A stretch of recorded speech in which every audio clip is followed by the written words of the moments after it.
अनुसूचित क्षेत्र में रिक्त रहे 1167 सीटों को लेकर किस तरह से अभ्यर्थी संघर्ष कर रहे थे। जनजाति के पात्र अभ्यर्थी इस वीडियो के माध्यम से, इन तस्वीरों के माध्यम से ही पता चल पाता है कि राजस्थान में आदिवासियों को लेकर सरकार कितनी गंभीर है।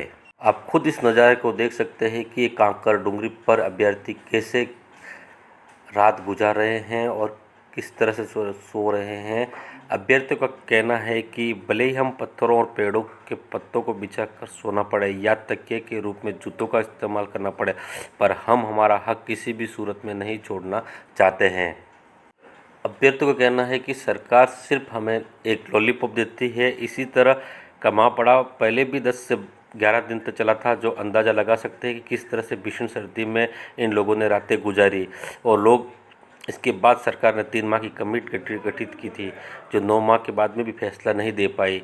ऐसी हालत में सरकार से अब क्या उम्मीद करें। अभी भी उनके मामले में को लेकर संघ सरकार इतनी गंभीर नहीं कि जल्द से जल्द इसकी मामले में फैसला कर दिया जाए। बरसात की बूंदों और ओस की बूंदों के बीच अभ्यर्थी रात भर ठंड से ठिठुरते रहे, लेकिन जिम्मेदारों ने अभी तक अपनी आंखें नहीं खोली है, न उनके कानों तक इनकी पुकार पहुंची है।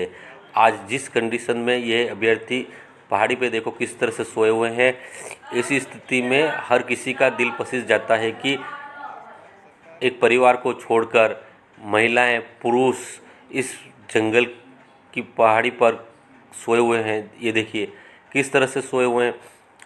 आप इनकी हालत देखिए कि किस कंडीशन में सो रहे हैं। पहाड़ों पे, पत्थरों पे देखो कितनी चट्टानें, इनकी शरीर पर चोट लगती होगी, परंतु इनके ऊपर ध्यान देने वाला अभी तक कोई आया नहीं।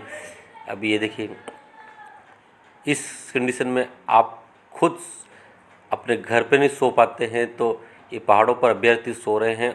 इस स्थिति में आप सहज ही अंदाज़ा लगा सकते हैं कि इनकी एक तपस्या है और ये तपस्या जल्द ही इनकी पूरी हो सकती है जब राज्य सरकार ध्यान दे। आइए जानते हैं अभ्यर्थियों से इनकी बात। जिस तरह से किसी के पास में बिस्तर है या नहीं है, तो वो पत्थरों पे या फिर पेड़ों के पत्ते बिछाकर सोया हुआ है, तकिए के रूप में सर के नीचे जूते लगाए हुए हैं।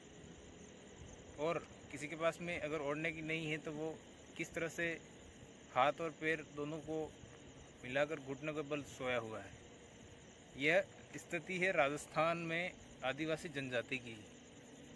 आज़ादी के 70 साल बाद भी अगर इस तरह की स्थिति एवं इस तरीके से अगर किसी को नौकरी मिले, तो हम इस देश में लोकतंत्र ही नहीं, संवैधानिक एवं राजनीतिक तमाम राजनीतिक संगठनों, सामाजिक संगठनों एवं पार्टियों नेताओं की विफलता ही मानेंगे, जो केवल सत्ता के पद में कुछ भी वादे करके निकल लेते हैं एवं भर्ती में विसंगतियाँ छोड़ बच्चों को ऐसे हालत में रहने पर मजबूर करते हैं।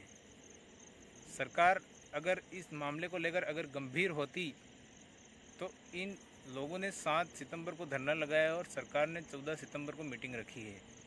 क्या ये बच्चे 14 सितंबर तक यानी कि अगले 4-5 दिन तक ऐसे ही सोए पड़े रहेंगे? क्या सरकार के पास में इतना समय नहीं था कि वो 1-2 दिन में मीटिंग करवाकर इन बच्चों को इनका भविष्य इनके हाथ में दे सके? ये शिक्षक बनने जा रहे हैं, पर कैसी परिस्थिति, जैसे किसी एक फौजी से कम नहीं है राजस्थान में शिक्षक भर्ती।